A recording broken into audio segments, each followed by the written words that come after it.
Bismillahirrahmanirrahim. Niki kalau terangaken. Terus niki terus ngaji wingi sing teng Bukhari. Ngaji ini untuk konteks ini bersifat tertutup. Jadi yang tidak ikut ngaji buatan usah. Kalaupun dengarkan rekamannya harus dipandu ya, karena ini sensitif.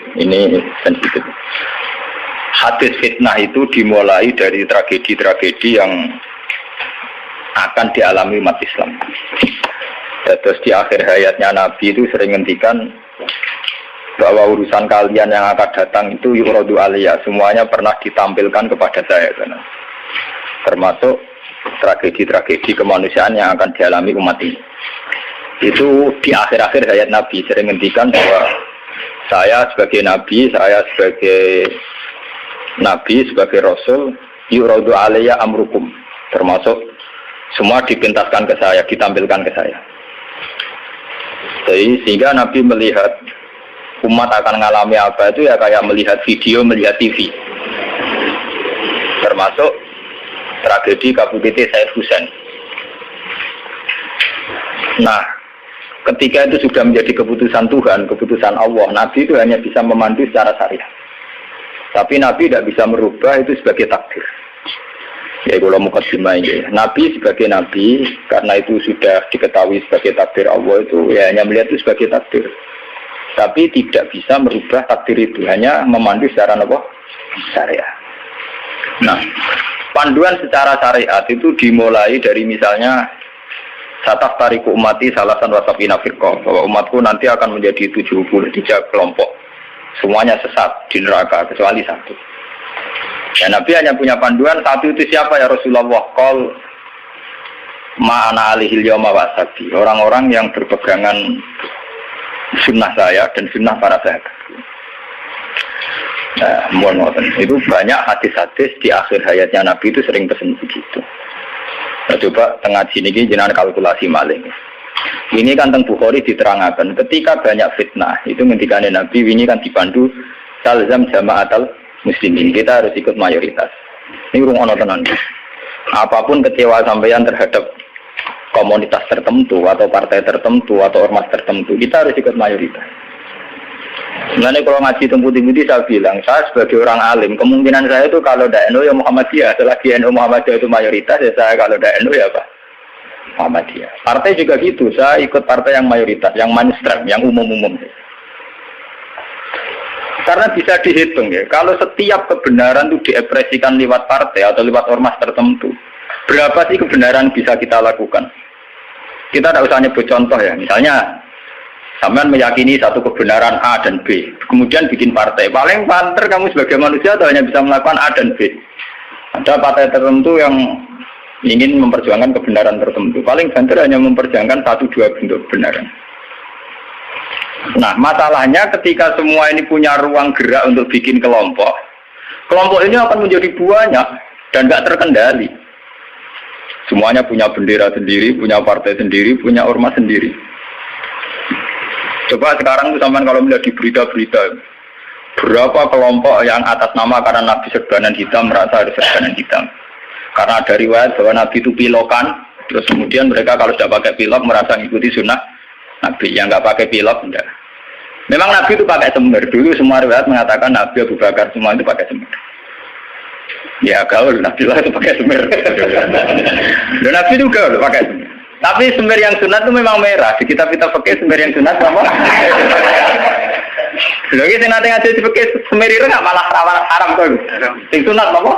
Merah. Jadi misalnya dari GNO atau semir ada apa gitu? Ada wah gaul banget. Akhirnya ada kelompok tertentu niru semirane Nabi itu sebagai kelompok tertentu. Begitu terus. Nah itu kalau kita turuti itu akan menjadi faksi-faksi, kelompok-kelompok kecil yang akan menyulitkan. Sebab itu Nabi mandu kalau sudah fitnah banyak itu talzam jama'atul muslimin. Kamu harus ikut mayoritas. Coba sekarang misalnya menyangkut Jumatan saja. Berapa masjid yang mengharamkan dipakai kelompok lain? Dan berapa masjid yang digeruduk, dirubuhkan oleh kelompok lain pula? Hanya karena satu keyakinan kebenaran kemudian diekspresikan dalam bentuk ibadah. Misalnya masjidnya A beda dengan B, B dengan apa? C. Nah, itu kalau dituruti tidak ada selesainya. Nah, itu Nabi berpesan, kalau ada kelompok Islam yang sedang solid, kok ada yang ingin memecah, itu boleh diperangi. Fadribu bisab itu boleh dilawan. Bahkan harus dilawan dengan kekerasan. Kalau harus dengan kekerasan, ya boleh pakai kekerasan. Lalu kenapa Nabi se-ekstrim itu sampai menghentikan Fadribu bisab? Orang itu harus dilawan dengan kekerasan. Ya tentu kalau kekerasan itu harus menjadi alternatif terakhir. Tapi yang jelas harus dilawan ya. Dalam teori modern ya harus dilawan. Tidak harus dengan pedang, harus dilawan. Kita punya sejarah dulu ya. Kayak dulu ketika mainstream Islam di Indonesia itu mengikuti pola NU atau Muhammadiyah. Dulu kita punya LDII. Punya Darul Islam yang dipimpin Kartosuwiryo. Kebetulan tetangga saya dulu orang Rembang, orang Sulang, daerah saya. Kemudian ada gerakan Aceh Merdeka. Kemudian ada Junduwo, ada kelompok-kelompok yang karena terinspirasi oleh Islam, termasuk kelompok bom bunuh diri dan sebagainya. Kemudian mereka menjadi firqah hanya karena meyakini satu dua kebenaran yang ingin diperjuangkan. Tapi kelompok ini kan tidak mayoritas terus risikonya kan kurang komunikasi, kurang konsultasi, kurang silaturahim dengan kelompok lain. Nah itu repot. Sehingga kayak di Mekah ada Wahabi, di Mesir ada Ikhwanul Muslimin, di Palestina sendiri ada Hamas, ada Al-Fatah, di Syria ada Amal Syiah, ada Syiah Imamiyah. Di Indonesia sendiri semenjak era kebebasan berbagai front-front ya banyak sekali. Semuanya mengatasnamakan apa? Islam. Memang kita terima kasih dalam hal tertentu yang diperjuangkan. Kita fair, terima kasih. Tapi bahwa kemudian saat kelompok itu melawan mayoritas mainstream Islam di Indonesia kayak NU Muhammadiyah, itu mereka punya semangat itu baru berapa hari. NU Muhammadiyah merawat Islam di Indonesia itu sudah puluhan tahun. Mereka merawat Islam dengan semangat baru beberapa hari. Mungkin bapak mereka belum sholat. Kata mereka kuliah, ngerti berita tentang Israel, atau ngerti berita tentang kemungkaran, kemudian menjadi ekstrim. Jadi cara bahasa kasarnya berapa hari mereka kenal Islam. Sudah hanya satu dua kebenaran yang diperjuangkan, mereka anti sama kebenaran sudah jalan lama, yaitu kebenaran yang ditanamkan leluhur kita. Mulai ngajari anak-anak caranya sholat, caranya baca doa iftitah, caranya tumak Nina, caranya sesuci dari najis.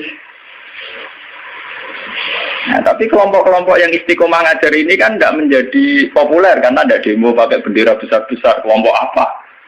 Tapi yang demo-demo pakai bendera-bendera besar, apa betul mereka ngurus Islam secara harian? Ngurus caranya orang sholat, caranya orang ngilangi najis.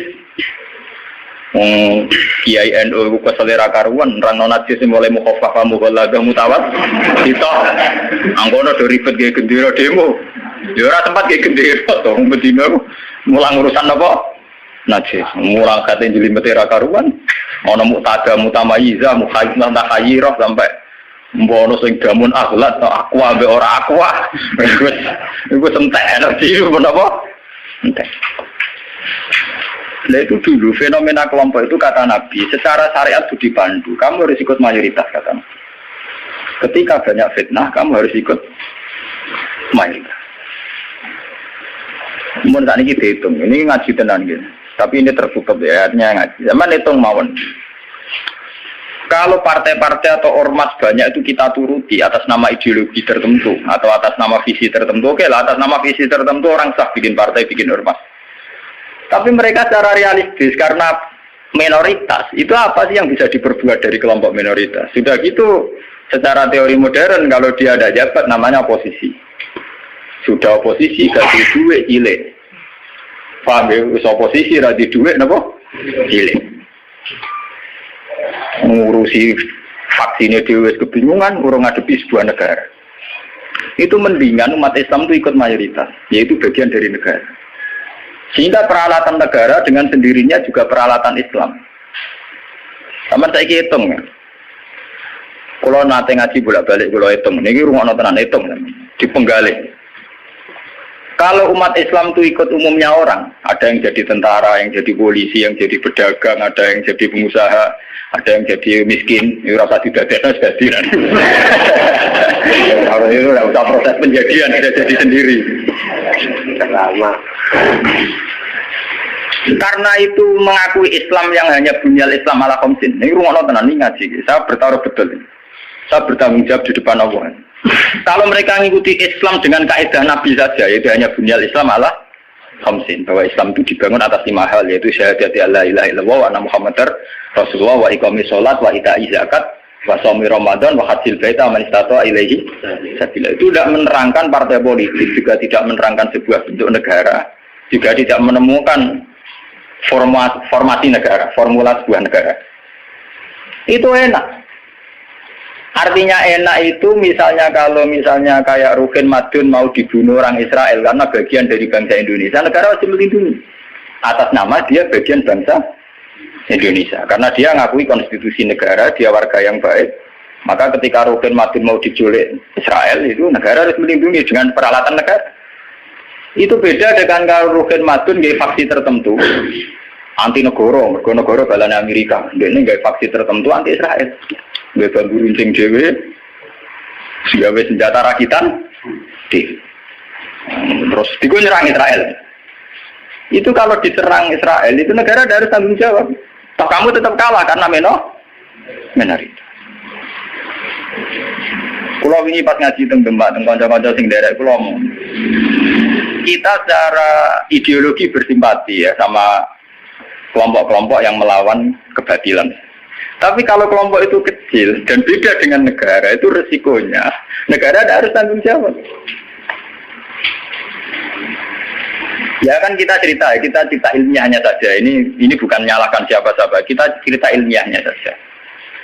Banyak faksi-faksi kecil kayak kasus di Sudan, di Khartoum, di Darfur, di Rwanda, di Kenya. Itu sama kalau melihat berita di Kenya, di mana itu yang sering ada penculiknya itu yang Somalia ya. Somalia. Kelompok-kelompok kecil ini kan bikin satu faksi yang anti negara. Terus mereka atas nama kebenaran yang diyakini bikin gerakan tertentu. Hamas juga beda dengan Al-Fatah sebagai penguasa, yaitu karena presidennya dari kelompok apa? Fatah. Itu untuk menghadapi musuh itu repot karena dia tidak dihitung sebuah negara, tapi dihitung sebuah kelompok. Tapi kalau para kiai itu ikut bagian dari negara, itu yang harus melindungi negara. Sehingga dengan sendirinya, kalau kita bagian dari negara kayak Rukin Madun ya ikut punya Kodam Brawijaya, ikut punya Kodam Diponegoro, ikut punya Pangdam Jaya. Karena negara harus melindungi rakyatnya dan itu rakyat yang sah karena tidak rakyat yang mau bikin kelompok yang anti negara. Jadi hitung-hitungan strategis. Sebab itu sejarah Wali Songo itu tidak ada yang tidak ngakui sistem negara. Dulu ketika Sunan Ampel itu dapat Ampel Denta itu bagian dari Majapahit. Ketika beliau ingin bikin negara juga ngakui sistem pola negara, yaitu pola negara saat itu harus dipimpin seorang raden sehingga Sunan Ampel tidak nyuruh wali-wali yang lain tapi nyuruh Sunan Raden Sinten Fatah. Begitu terus zaman Basim Asy'ari juga ikut Masyumi. Ngakui proses bernegara secara konstitusional sehingga Basim ya ikut Masyumi saja ke kelompok bagian dari negara. Dulu ketika era Soekarno ya ada kabinet K4 termasuk NU yang ngakui proses hukum negara. Karena dengan NU ikut partai politik dan bagian dari negara itu kalau diserang Malaysia atau Portugal ya ada karo nyerang Indonesia. Itu beda dengan kita misalnya kecewa sama negara terus bikin kelompok tertentu yang anti negara. Itu kalau kelompok lain nyerang ya kamu sebagai kelompok bukan sebagai negara. Dan itu risikonya tinggi. Artinya secara syariat itu Nabi benar ketika memandu talzam jamaatul muslimin. Kamu ikut kelompok mayoritas orang Islam. Tidak orang mukmin. Muslimin itu lebih preman. Muslim itu ya preman mlebu, gento ya napa? Mlebu, ngomongnya sing kaya kula rapati gento malah mlebu. Lho nggih karena aturan Islam, kalau dalam terminologi agama, muslim itu kelasnya itu paling rendah, paling umum. Karena kelas pertama itu Islam, terus iman, terus ihsan. Makanya di Quran itu qalatil a'rabu amanna. Qul lam tu'minu walakin qulu aslamna. Di Quran qalatil a'rab amanna. Wong desa muni amanah. Saja ini orang level ini amanah, lagi asal. Nah, padahal Nabi nyuruh talzam jamaatul muslim. Terus pokoknya kalau umumnya orang Islam. Mana kulo pun berapa kali cerita. Saya ini termasuk ulama yang betul nanti sholat tahiyat masjid dua orang. Mereka umumnya uang ratus orang, malah ratus orang. Saking kulo loh, tapi itu tiru loh. Karena saya begitu berangkat dari muatan ilmu saya gitu loh. Jadi orang krono kaslan tak hitung secara strategi menurut Nah, toko-toko kalau tak gini kalau seneng. Wah, cocok gini Gus Pak, umumnya wong. Yang kalau anggere iso biasa, marung nang pasar nggih biasa, santai mawon. Nanti bakulnya nggih bangga. Gus Pak sering jarang mriki. Aku lho ora urusan ana cerita ulama marung muruah ora buan. Pokoke umumnya wong Islam marung ya napa? Marung. Termasuk umumnya kasus sithik-sithik duwe. Akhir gak temen-temen. Misalnya nyenengi tonggo selingkuh akhir gak temen-temen. Pokoknya sing umum-umum mah. Niki penting ya. Kenapa saya mengatakan ini penting? Jika kamu ngitung umat Islam yang soleh saja, maka mayoritas Islam di Indonesia itu hanya 2%. Paling sing soleh orang Islam hanya 2%. Jika kamu ngitung yang agak soleh, maka paling jumlahnya 10%. Coba kalau kamu hitung, pokoknya yang ber-KTP Islam, maka jumlah kita bisa 80%. Aku seneng darani Islam 2% apa 80%. Meskipun resiko 80% sing keramat tungkak, sing doli, Islam kabeh KTP-ne. Dulu kalau Jakarta kan keramat tungkak, kalau Surabaya doli, Jogja, Bondi, Pasar Kembang, Pasar. Nah kalau nanti penelitian, kalau nanti kan termasuk itu memang resikonya dihitung kabeh itu yang mlebu kan. Tapi kamu bisa 80%.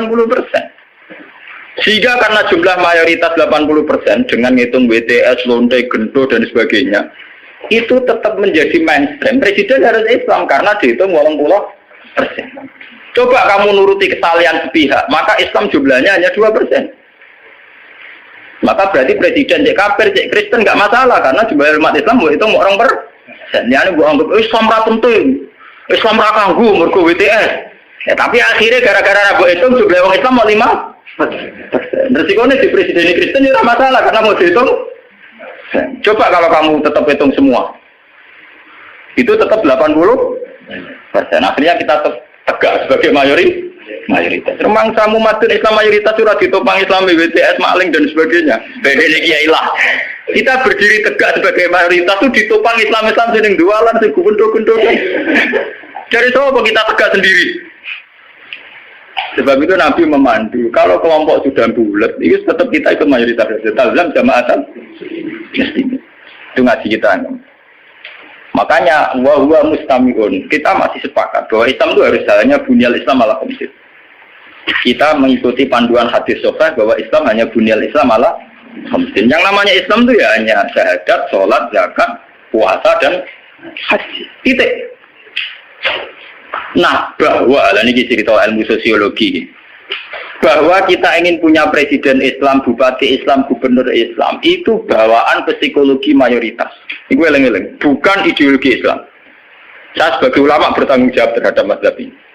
Kita ingin presiden Islam, bupati, gubernur Islam, legislator Islam, itu bawaan kita sebagai mayoritas. Karena kita sebagai mayoritas, tentu presidennya dari kelompok mayoritas, yaitu Islam. Andai kan Islam kita itu di NTT, andai kan Islam kamu itu di Ambon atau di Bali, kamu tidak akan, misalnya Madun sekarang di Bantul, tersinggung ketika bupatinya ada Islam. Coba kalau kamu ditekdir jadi orang NTT, paling bupati ini Kristen, yang penting nggak berbuat masjid. Misalnya Mustafa begini, hidup di Amerika, dia paling pikirannya kan, dia tidak mensyaratkan presiden Islam, ya orang nyarat gubernur Islam, yang penting nggak ngusir wong Islam. Tapi saat dia Bantul karena mayoritas, dia mensyaratkan bupatinya. Nah, itu bukti bahwa keinginan kita punya bupati gubernur Islam itu bawaan psikologi mayoritas, bukan bawaan ideologi Islam. Kalau Islam ya hanya bunyal Islam ala khamsin. Bangunan Islam ya hanya 5 itu. Bangunan iman ya hanya 6 itu. Paham ya? Nah, Kak, sama nggak usah teruskan. Kalau gitu partai politik Islam penting dan itu sensitif. Nah, takut ngono sensitif. Mau balik ngaji ini sensitif. Senengane kok takut sing sensitif. Takut sing umum-umum wae. Misalnya takut sing umum, lha penake piye ke wong Islam? Ya duwe uraan sithik-sithik, nak dosa di sepuro pangeran. Wong di duwe ora dosa lho, kan. Tapi rutin di sepuro pangeran. Tapi niki ngaji, ini penting ngaji. Jadi ngaji yang kemarin kan jelas ya, ketika banyak fitnah, banyak tragedi, pesan Nabi napa talzam jamaatan. Itu dalam sebuah hadis ada yang lebih ekstrim lagi. Nabi ngendikan waman sadda finnar. Siapa yang ingin bikin kelompok sendiri, merasa benar sendiri, maka waman sadda finnar. Dia akan masuk neraka. Itu artinya pentingnya sebuah mayoritas. Karena mayoritas ini penting, kita akan ikut sesuai umumnya orang. Karena warahmati wasiat kullase. Kalau kita ngaji secara tasawuf ya warahmati wasiat kullase. Kalau sering ngaji teng santri-santri, kok ada sing ngaji kula nganti nangis, kula ceritani. Kula niku ulama, kula sering numpak mobil pribadi, sering ngebis gitu. Ketemu preman sering kula sering lunga dhewean, tak ceritani. Kita ini sebagai mukmin kan meyakini warahmati wasiat kullase. Rahmatnya Allah itu ada di mana-mana dan lewat siapa saja. Kalau kita misalnya jadi kiai, wah sementing ngurusi santri. Terus lunga dhewean kecelakaan. Wong sing ning dalan-dalan rata-rata wong fasik. Sing sering memberi pertolongan dini nek ana kecelakaan ning dalan-dalan ya wong ning dalan-dalan. Ora ngarah Pak Kiai. Ya ora ngarah wong pati saleh tenanan.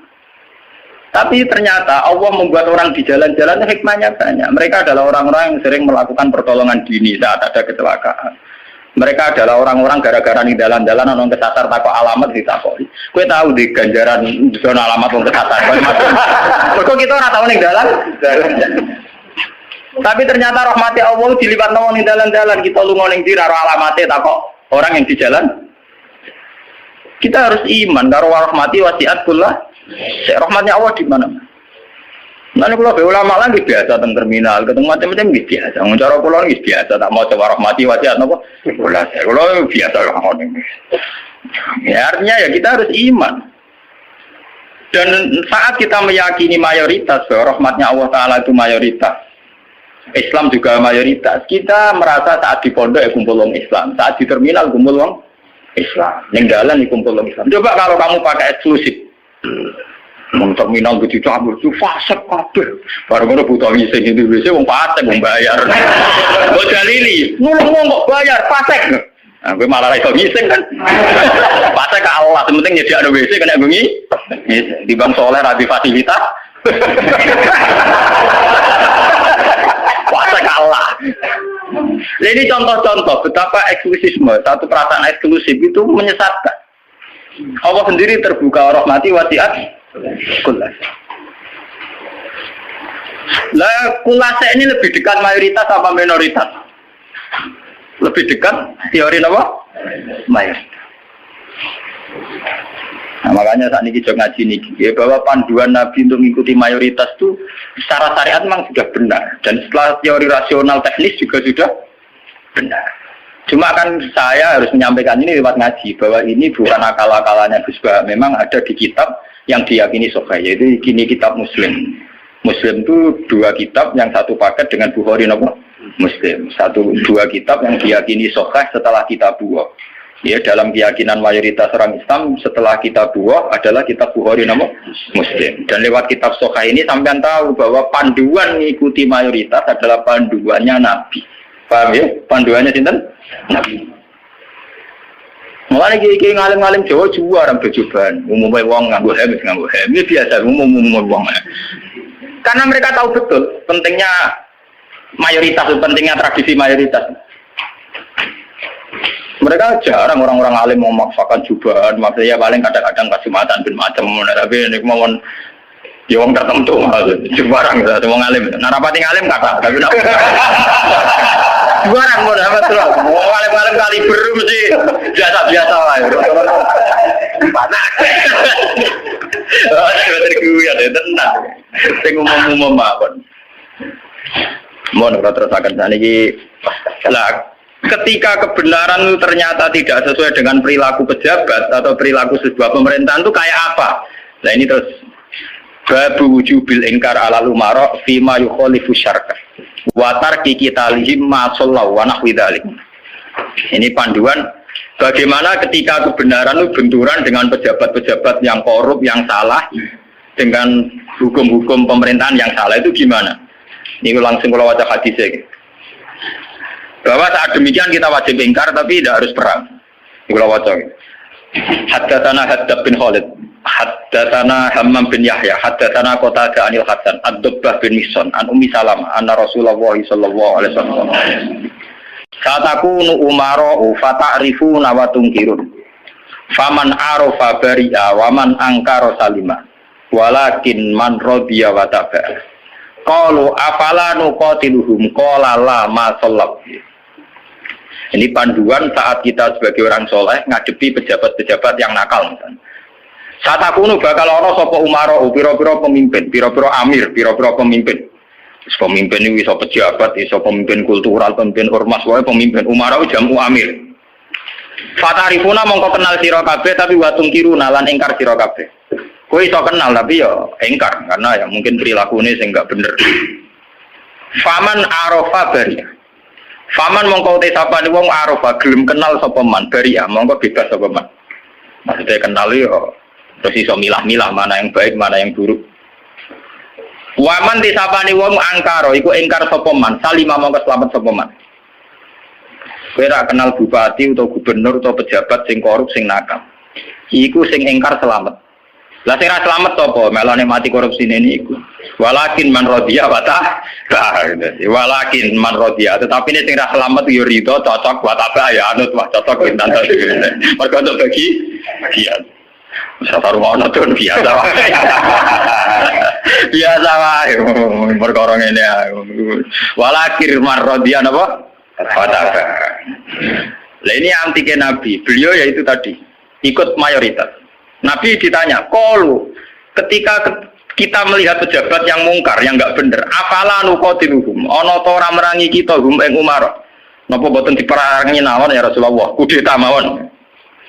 Wala dawuh sapa Nabi, "La ojo." La ojo. Masallahu selagi mereka isih salat.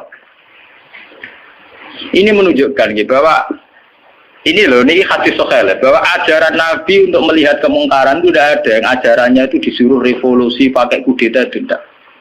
Apalah nuqatiluhum jawab Nabi napa? Lah jangan. Apa tidak kita perangi ya Rasulullah? Jawab Nabi napa? Jangan. Tapi anti Nabi itu hanya punya syarat satu, lama sholat selagi pejabat-pejabat itu masih sholat. Ini ngaji kelas tinggi, amun salah paham. Kenapa Nabi hanya minta syarat satu sholat? Bagi seorang Nabi, selagi dunia ini masih ada orang sujud kepada Allah, masih menjaga konstitusi agama yang berupa sholat, yang disembah masih Allah, itu masih normal. Mungkin pejabat itu punya kesalahan, dia korupsi, dia menggencet rakyat, dia apa. Tapi selagi dia sholat, kata Nabi itu tidak boleh revolusi. Nah itu kan menjadi misteri. Apa kira-kira alasannya Nabi kok hanya bersyarat lama sholat selagi masih sholat? Kemungkinannya dua. Kemungkinan secara teori ulama lagi. Secara teori ulama, kalau ulang lagi, ini sudah di luar teori sosiologi, teori demokrasi masalahnya. Ini harus pakai teori ulama. Kalau teori demokrasi kan kalau mayoritas protes dan sah secara pemilu ya sah dia jabat, yang minoritas menjadi oposisi. Kalau dalam teori demokrasi kan gitu. Cuma kalau namanya teori demokrasi kan kalau satu Indonesia maling semua terus partai maling mayoritas ya yang jabat harus maling. Makanya kalau ingin BTS itu supaya legal, saya Indonesia jadi BTS bikin partai lonte itu kalau menang ya jabat. Karena yang dipakai demokrasi adalah suara terbanyak. Loh iya, resikonya demokrasi kan suara terbanyak harus dilegalkan mimpin kan. Kalau terbanyak gento semua ya harus. Makanya preman kemarin kalah sama jenderal kan dia kurang solid, dia harusnya orang jadi preman dulu semua. Bikin partai preman kalau mayoritas ya harusnya jabat. Nah ini saya bicara tentang teori ulama. Kenapa Nabi mensyaratkan jangan kamu revolusi, jangan kamu kudeta selagi mereka masih sholat. Bagi seorang nabi, bagi seorang ulama, bagi seorang wali, selagi makhluk yang di dunia ini masih bertautan dengan langit, bertautan dengan Allah, berhubungan dengan Tuhan, itu masih dianggap normal. Masih dianggap apa? Normal. Bukan benar loh ya, normal. Karena ya wa ma khalaqtul jinna wal insa illa liya'budun. Makanya caranya harus sholat. Karena masih normal. Artinya seorang nabi itu tidak jagal-jagal amat ketika seorang yang nakal itu masih sholat. Seorang yang zina masih sholat. Karena masih sholat itu artinya masih ngaku eksistensi Tuhan. Artinya dia masih ngaku eksistensi apa? Tuhan. Kalau sudah fasik tidak sholat itu sudah tidak ngaku eksistensi Tuhan. Dia bisa kecelok komunis atau ateis atau apa saja. Lebih parah lagi. Itu kenapa sirinya, kenapa dosa syirik begitu tidak diampuni, dianggap dosa terbesar karena memungkiri eksistensi apa? Tuhan. Selagi orang masih sholat itu ngaku eksistensi Tuhan. Ya teman saya ingin pikir. Nah, tapi korupsi kan menyengsarakan rakyat.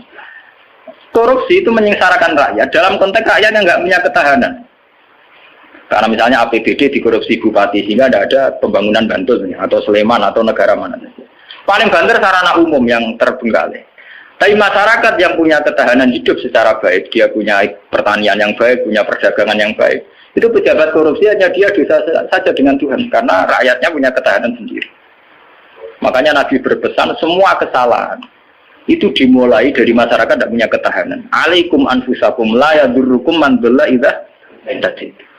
Kalau kita sudah miskin, pejabatnya korup, kita tambah miskin karena kita kayanya menggantung kebijakan negara, misalnya lewat BLT, lewat sarana umum, lewat pekerjaan massal. Tapi kalau kita sudah kaya, pejabat korupsi itu hanya salahnya dia dengan negara, tidak punya akibat ke kita karena kita sudah kuat. Jadi ya pejabat korupsi salah, sama dengan salah. Tapi jangan katakan bahwa korupsi sumber segala bencana, enggak. Sumber segala bencana adalah saat individu cara hidup tidak sehat, cara berekonomi tidak sehat. Ingat itu, dalam aturan Islam kullukum ra'in, bahwa kalian pemimpin pada diri sendiri. Saat diri sendiri kita tidak kuat, dengan kesalahan orang lain kita rentan. Bahkan saat dimiskin, tanpa dimiskinkan, kita sudah miskin. Kata siapa kalau pemiskinan negara ini karena salahnya Orde Baru? Madun rawat ana sing miskin, miskin dhewe. Roken rawat ana sing miskin. Idam Samawi rawat dolim ning Roken wis kere. Berarti kekerean ini bukan kesalahan kebijakan pemerintah. Kesalahan SDM kita kan. Memang pemerintah ikut memperparah pejabat, tapi jangan katakan begitu. Wis kali-kali nyalahkan awam dhewe. Kita ini tanpa dimiskinkan orang sudah miskin. Tanpa didolimi orang sudah terdolimi oleh perilaku kita sendiri, oleh pilihan hidup kita sendiri. Yang orang salah sing melarat kok melarat. Mari dari kata kula, wah aku bar mergawe modal sak mungkin bangkrut, kowe bangkrut bar modal, aku sedurunge bangkrut. Kira iku wis bawaan. Wah, kira laten. Nih. Artinya kira-kira kita ini adikan pejabatnya wis hasil itu ya tetap kere. Jadi Bupati Bantul, Cek Sleman, Cek dia ora korupsi lah, sing kere tetap kere. Wah repot, kabeh salah sopo. Tugale sistem pendidikan nasional dirubah nganti ngelu mendiknas ya. Udah tarik SDM rendah atau sinau tetap bento. Sebelum ada paket-paket UNAS ya wis do bento. Bentone ora salah pemerintah, ora gelem belajar. Apa susah sih ora usah sekolah belajar dhewe maca-maca buku tak apa. Jadi kita ini kan bodoh sedurunge dibodhokno, melarat sedurunge dimelarat. Makanya Nabi itu tidak begitu fanatik dengan aturan-aturan sosial. Nabi sebagai Nabi hanya punya pesan lama selagi masih selagi di alam raya ini masih ada orang yang mentautkan, yang mengkaitkan hubungan hidup di dunia ini dengan Allah, dengan Tuhan itu masih normal. Oleh Nabi dianggap masih normal. Jika Nabi kalau nyurati raja-raja ya kamu masuk Islam. Setelah Islam kamu selamat. Itu Nabi tidak ada syarat bahwa kamu harus menjadi rakyat saya, pengikut saya itu enggak. Karena ya seorang Nabi itu hanya butuh supaya dia manusia di alam raya ini punya tautan, punya hubungan dengan hukum Tuhan. Makanya Nabi ngendikan lama sholat, selagi masih sholat. Itu kemungkinan pertama. Kemungkinan kedua, Nabi masih berharap dengan sholat itu, kalaupun dia nakal, tidak nakal-nakal lama. Tidak mungkin seorang yang sholat istiqomah, kemudian nakalnya nakal-nakal amat. Karena tidak mungkin dengan kekuatan sholat itu kemudian menjadikan perzinaan menjadi kebutuhan. Menjadikan minum menjadi kebutuhan. Paling aksiden. Kelebihannya orang sholat, kalaupun dia zina itu aksiden. Gak kuat ngempet, kecelakaan. Apa nyabu, gak kuat ngempet, kecelakaan. Dia tidak akan menjadikan kecelakaan atau kesalahan kayak zina minum sebagai kebutuhan. Itu beda dengan orang yang tidak beragama. Bisa menjadikan fisik kebutuhan, minum kebutuhan, nyabu kebutuhan. Kelebihannya agama adalah sebuah kesalahan itu hanya aksiden, kecelakaan, kepleset. Mulanya dalam bahasa tasawuf darani kepleset. Dia berkomitmen anti zina cuma karena sebagai manusia tahu kepleset zina. Dia anti narkoba, kepleset narkoba. Dia tetap anti kemungkaran sebagai manusia, kepleset di kemungkaran. Itu beda dengan saat kita ateis atau komunis. Kita dari awal tidak percaya surga neraka, tidak percaya Tuhan, tidak percaya sanksi. Maka semua kesalahan ini ada salah, ada benar. Nah, itu tidak normal. Cara Nabi kalau kondisi sudah gitu itu sangat tidak normal. Paham ya? Makanya harus dibedakan kesalahan yang menjadi kebutuhan dengan kesalahan jadi aksiden, hanya kecelakaan. Ya kayak Rokan sebagai sufi ya kan merem, tapi sebagai uang ya kadang kecelakaan dulu orang ayu. Tapi dia yakin itu dosa, ya yakin dan ya istighfar. Itu kelebihannya agama kan gitu. Orang ya di ruang salah tapi balik meneh, salah balik meneh. Makanya bahasanya orang agama itu kan munib, orang yang mudah kembali. Ya karena kesasar barang mulai meneh. Jadi munib, rojak. Hal agama itu ya syaratnya kan gampang kok munib, ya mudah kembali. Bar kesasar sithik balik meneh, kesasar meneh balik meneh. Lah sing repot nak ucul tenan ya. Ora lah mun parah dak niku. Makanya Nabi hanya punya syarat sholat. Maksudnya sholat ya itu terus sekarang saya buka lagi kemungkinan ketiga. Sholat di situ tuh bisa bahasa secara personernya menyebut satu bentuk, ya bentuk sholat. Ada mungkin artinya itu institusi ibadah. Apa institusi apa? Ibadah.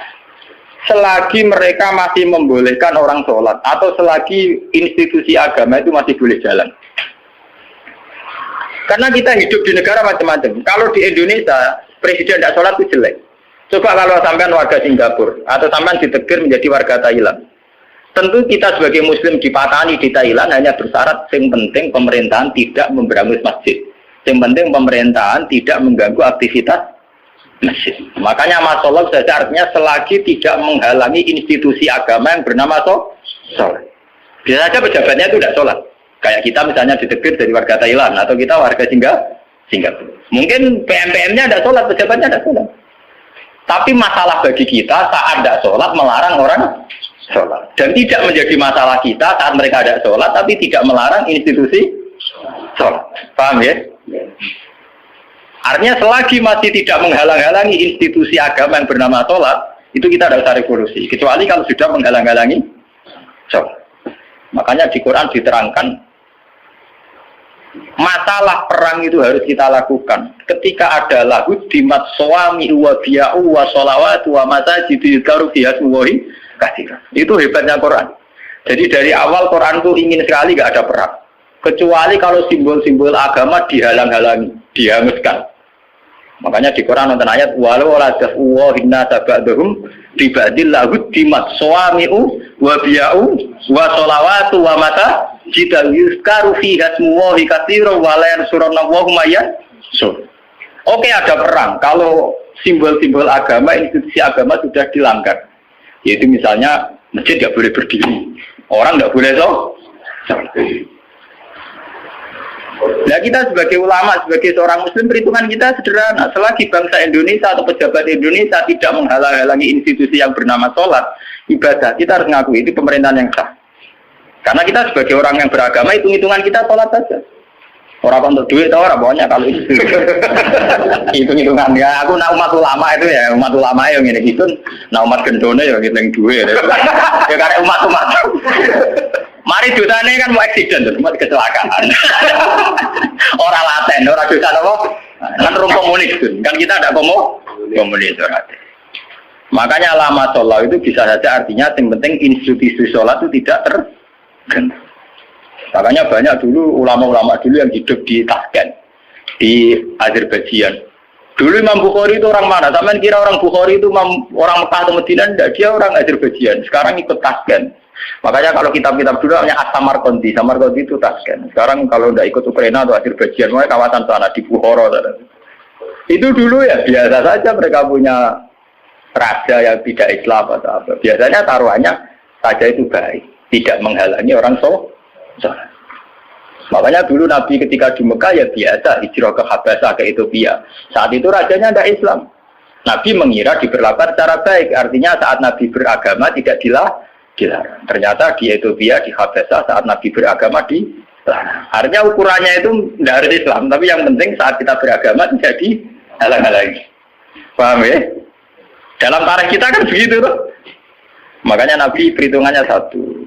Dalam kekecewaan kita terhadap pejabat, terhadap pemerintah, yang penting jangan ada kudeta, jangan ada revolusi yang berdarah-darah. Lama sholat, selagi masih ada sholat. Makanya kemungkinannya itu kalau dalam konteks Indonesia pejabatnya sholat, kalau dalam konteks non-Islam, yang penting pemerintahnya tidak menghalang-halangi orang sholat. Misalnya kayak di Amerika, di Eropa itu kan masih banyak yang baik, itu masjid tetap boleh berdiri, aktivitas Islam boleh. Itu masih normal ya. Dalam pandangan Nabi begitu itu masih apa? Normal. Nah, lewat ngaji ini biar jenengan tahu betul bahwa sebetulnya kita sudah punya panduan politik. Ya panduan politik, panduan sosial itu kita sudah punya dari Nabi. Ya masalahnya roh tahu orang tetap dan roh kita tahu orang lain tak ulang, tak ulang bengkok. Mulanya kita ulang. Pentingnya ngaji ini biarnya kita tahu. Sebenarnya panduan-panduan itu sudah ada. Nah, bodohmu orang dibodohno wis bodoh lha iku malah perkara. Melarat dene tim melarat wis napa? Mbok melarat ngenteni tim melaratno wong. Jadi keren. Mau aku buang perut mari dhuwitku dibodohi wong keren. Tawangane melarate ngenteni dibodohi wong. Aja sampe ora tau ana sing bodohi wis melarat. Parah. Ora tau dibodohi ya ora tau bisnis kok melarat. Subhanallah. Melarat sing apik to. Ngenteni dibodohi wah, misalnya jadi kiai yang ngono di rival politik dijatuhno lagi jatuh keren, jatuhnya ngendani dijatuh orang sing jatuh kawes blesek. Mau jatuh ngendani sing jatuh no tahu kan lumayan, tawangannya orang sing dikabing hitam. Mau bisa jadi kiai gara-gara disaingi ku terus ambles, orang sing nyai kok ambles, waduh. Mana jatuh sing terhormat, melarat atau sing sopan tidak urip. Jadi walakin marrodia wata. Kalau kau matur sopo sahabat apalah nukotidu, mono orang merangi kita ing Umaro. Jawab Nabi kau lala, kau usah revolusi, kau usah perang mah. Sallallahu alaihi wasallam. Al-Fatihah.